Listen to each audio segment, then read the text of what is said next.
Hello there. Today my husband baked and prepared 2 homemade bread bowls in which to serve my homemade clam chowder. We are from New England and this is a favorite, especially in wintertime. He hollowed out the centers of the bread that was baked in 2 6-inch pans. Then he removed the centers and saved those for breadcrumbs.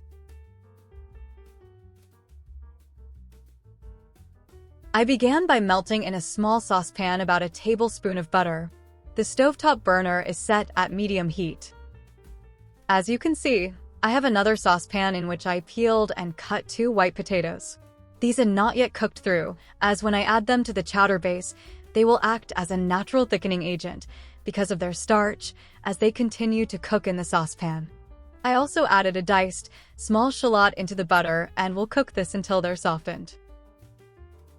I then drain into the pan the juice from 1 8-ounce can of minced clams. I also added a tablespoon of dry minced garlic, soaked for a minute, in a tablespoon of water. Then in go the partially cooked diced potatoes. I stir the ingredients a bit to be sure everything is combined well.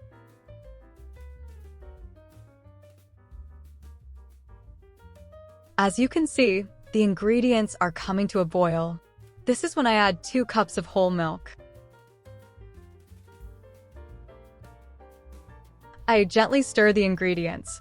Do not rush this process because the milk will burn at the bottom of the pan. Here I took a small amount of cornstarch, diluted into about a half cup of the chowder. This is just to be sure I get a nice thick broth.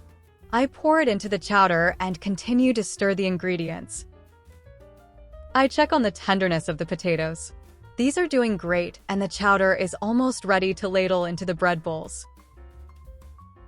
As a final touch, I add about 2 tablespoons of melted butter. This will make the broth very rich and full of creamy flavor. In go the clams. I wait until the chowder is almost done so that the clams remain tender. I do miss New England, but this recipe brings me back to those winter days when a great bowl of chowder hits the spot. My husband will now ladle the chowder into his prepared, homemade bread bowls. These were made from his sourdough recipe, perfect for this chowder. Well, I can't wait to dig in. I hope you like this video, hit the like button, and subscribe to my channel. Clam chowder is great for any time of year. Thanks for watching, and I will see you next time.